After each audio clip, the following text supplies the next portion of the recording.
आहा! मस्त गरमागरम हा गुळाचा उंडा काय लागतो तुम्हाला सांगते. बरं बाजरीचा उंडा बाय मधुराज रेसिपी यूट्यूबवर सर्च करा.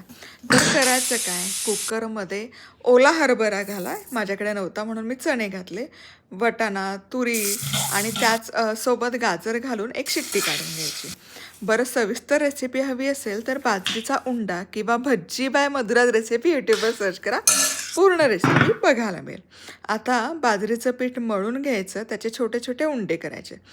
गूळ न घालता केले तरी चालतील. मस्त असे तिळामध्ये घोळवायचे आणि वाफवून घ्यायचे. आहा! आता ज्वारीचं अंबल करण्यासाठी असा ज्वारीचा घोळ तयार करून घ्यायचा ज्वारीच्या पिठाचा. खमंग लसूण, मिरची, हिंगाची फोडणी घालायची, पाणी उकळून घ्यायचं, त्यात ते पीठ घालायचं. आहा! शिजवायचं आणि ताकात घालायचं. काय लागतं हे ज्वारीचं आंबील तुम्हाला सांगते. आहा हा हा हा हा! चला पटाक्कन सबस्क्राईब करा आणि मधुराज रेसिपी क्लब